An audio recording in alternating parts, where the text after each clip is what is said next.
जनन को इंग्लिश में रिप्रोडक्शन कहा जाता है। और रिप्रोडक्शन मतलब जनन के ही अपहरण की दोनों बात बराबर होती है। जनन एक प्रक्रिया है, एक विधि है, एक मेथड है जिसके द्वारा जीव अपने जैसे संतान उत्पन्न करते हैं, जन्म कहलाते हैं। जैसे आदमी का जो बच्चा होता है, पैदा लेता है, वो आदमी जैसा होता है। ये जो भी जानवर का बच्चा अपने माँ बाप जैसा ही होता है, या तो मेल हो फीमेल हो, बड़ी बात है। चूहा का बच्चा चूहा ही होता है, ना कि हाथी होता है ना। तो जनन एक वैसी प्रक्रिया है जिसमें जीव अपने जैसे संतान उत्पन्न करते हैं, और जनन होने से ही यह पृथ्वी पर अपने जाति का बैलेंस बना रहता है, अस्तित्व बना रहता है ना। तो जनन करने का दो मार्ग है, यानी दो विधि है। जनन की दो विधि है, एक है अलैंगिक जनन और दूसरा है लैंगिक जनन। इस पृथ्वी पर अपने संख्या को बढ़ाने के लिए दो तरह की विधि कायम है। दो प्रकार की विधियां आती है। पहला विधि है अलैंगिक जनन और दूसरा है लैंगिक जनन। अलैंगिक जनन की वैसी विधि है जिसमें जीव अपने जैसे संतान उत्पन्न करने के लिए अकेला ही काफी है।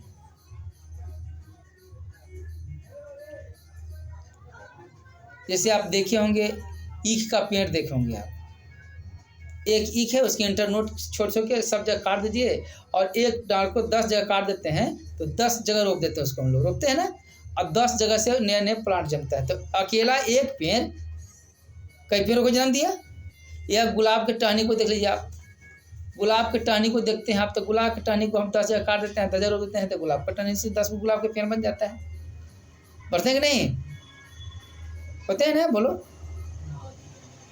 आप एक ओल देखे होंगे, ओल जिसको कहते हैं, ओल अपने शरीर के चारों तरफ छोटे छोटे क्या उसको कहते हैं, ओल का जो छोटे छोटे भाग जो निकले होते हैं, है ना, कली टाइप के, है ना, उसको हम रोप देते हैं, तोड़ के रोप देते हैं, फिर ओल तैयार हो जाता है। तो एक ओल से कई एक ओल की पैदाइश होती है। ये अलैंगिक जनन की तरह जाते हैं। लेकिन लैंगिक जनन में, यानी कहने लगे कि जनन की वैसी विधि जिसमें जनन के लिए केवल एक व्यष्टि भाग लेते हैं, अलैंगिक जनन कहलाते हैं। और जनन की वैसी विधि जिसमें जनन के लिए, यानी संतान उत्पन्न करने के लिए दो व्यष्टि भाग लेते हैं। दो व्यष्टि मतलब मेल और फीमेल। तो जब मेल और फीमेल मिल करके और कोई संतान को उत्पन्न करते हैं, तो वैसे जनन को हम लैंगिक जनन कहते हैं। मनुष्य एक लिंगी जीव है। कुछ ऐसे जीव हैं जो दोनों लिंग में पाए जाते हैं, मेल और फीमेल दोनों लिंग पाए जाते हैं, लेकिन मनुष्य एक लिंगी जीव है। तो यहाँ मेल और फीमेल के कोपुलेशन से संतान की उत्पत्ति होती है। तो प्रक्रिया है, बात ही बात। लेकिन आप जान लें कि अलैंगिक जनन भी कई प्रकार के होते हैं। अलैंगिक जनन भी कई प्रकार के होते हैं। जैसे सबसे पहला है द्विखंडन, उसको इंग्लिश में लोग कहते हैं बाइनरी फिजन। खंडन यानी उसको एक खंडन, पहला सबसे पहला पॉइंट उसका है खंडन, यानी फिजन उसको इंग्लिश में कहता है। अब फिजन को दो भागों में बांटा है, बाइनरी फिजन और मल्टीपल फिजन, यानी द्विखंडन और बहुखंडन। यानी एक ऐसी प्रक्रिया है जनन की जिसमें शरीर को खंडन मतलब तोड़ करके और दो भागों में बांट दी जाती है। यानी शरीर अनुकूल परिस्थिति आती है तो ट्रोफोजाइड स्टेज, परिपक्व अवस्था में शरीर अपने से दो भागों में टूट जाता है। जीव का शरीर अपने से दो भागों में टूट जाता है। आगे हम लोग डीपली क्लास पढ़ेंगे, लेकिन एक हल्का फुल्का आप जान लीजिए कि जीवों का शरीर परिपक्व होने के बाद दो भागों में टूट जाता है और दोनों भाग एक नए जीव का निर्माण कर लेता है, जैसे अमीबा में होता है। अमीबा में अनुकूल परिस्थिति आती है और शरीर 2 भागों में टूट जाता है। उसका न्यूक्लियस बढ़ना शुरू करता है, न्यूक्लियस बढ़ जाता है, पूरा उसका शरीर बढ़ जाता है और वो 2 अमीबा बन जाते हैं। तो 2 खंडन हुआ। लेकिन वही अमीबा जब 2 से 4, 4 से 16, 16 से 64 के भाग में बढ़ जाता है, बहुखंडन हो गया। यानी जब जीवों का शरीर 2 से अधिक भागों में खंडित होकर के और नया जीव का निर्माण कर लेता है तो वह बहुखंडन कहलाता है। ठीक है। दूसरा होता है बडिंग, मुकुलन। मुकुलन है कि जीवों के शरीर से ही एक छोटा सा बड निकलता है, कलियां निकलती है और वो एक स्थिति में बहुत बड़ा हो जाता है और बड़ा होने के बाद अपने जनक मतलब अपने जो पहले वाले जो जन्म दिया उसको, उस मुकुल उसको जन्म दिया, उसके शरीर से वो अलग हो जाता है और अलग होकर के एक अपना नया जीवन तैयार कर लेता है। वो भी जनसंख्या बढ़ा उसका, वो भी संख्या बढ़ा उसका, वो भी जन्म हुआ है ना। तो वैसे जनन को हम लोग बर्डिंग कहते हैं, यानी मुकुलन कहते हैं। यह मुकुलन की क्रिया जो है हाइड्रा में होती है। ठीक है, हाइड्रा में होती है।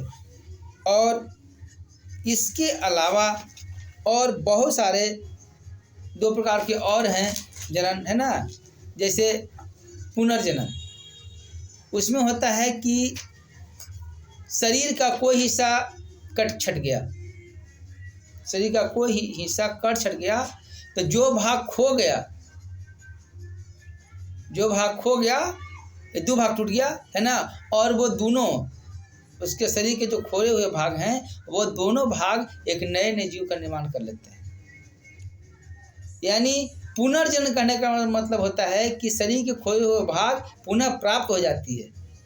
वैसे जन्म को हम लोग पुनर्जनन कहते हैं, है ना। और एक होता है स्पोर फॉर्मेशन, बीजाणु जनन। स्पोर बनता है और स्पोर बनता है जब उसकी परिपक्व अवस्था होती है तो उसे अनुकूल परिस्थिति में फटता है और उसमें बहुत सारे उसके जो है सो निकलते हैं। क्या निकलते हैं?